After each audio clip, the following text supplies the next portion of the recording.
Now, a lot had happened in the I don't know, 3 or 4 years, I suppose, since I'd been there, in that the St. Louis group had, in fact, developed a new area of positron emission tomography cameras.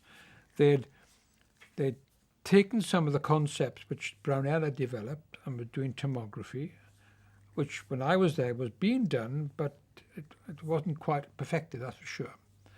And they had then realized the basic principles of how you would construct a PET camera, which means that you have to put them in a ring or a polygon arrangement, and make sure that the detectors are well shielded from stray radiation from other parts of the body. They looked at the very basic principles, I think perhaps more rigorously than had been looked at previously.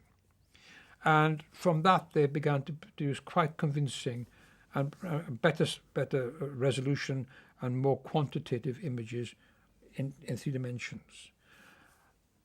And the people I knew quite well, as I recall, Phelps and Hoffman, had left St. Louis, and they were now in Los Angeles and were working with a commercial company called Ortec to make a commercial version of the prototypes they had developed in St. Louis.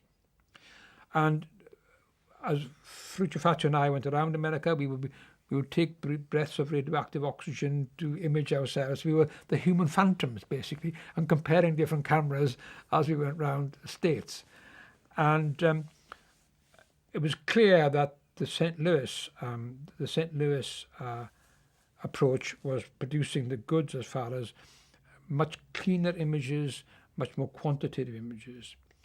And I was lucky enough in Los Angeles to have in-depth discussion with my former colleagues to really get under the skin of why this technology was better. The commercial device, which had been fostered in collaboration with Mike Phelps and Ed Hoffman, was called ECAT, Emission Computerized Axial Tomograph. And there was a Mark I, and then there was a Mark II, which had certain refinements, and we plumped to buy the Mark II. At the point when we were going to take the case for that was submitted in 77, 78, and it was approved then, and it would not be delivered until the spring of 79. At that point, we would be the 5th or 6th recipient of this technology.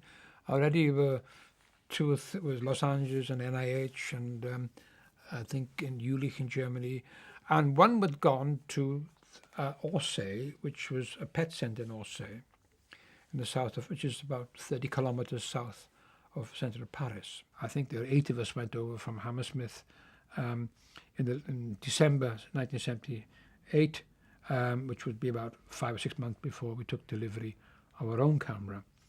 And that was quite an important visit for lots of reasons, not least because there was a neurologist there called Jean-Claude Baron. Now, Jean-Claude was actually doing steady-state oxygen breathing at Orsay. He had been at the MGH after my time, and he'd seen the technique I had developed there, and they were beginning to use it. And he'd obviously been quite attracted to being able to look at oxygen metabolism and blood flow, particularly in cerebral vascular disease.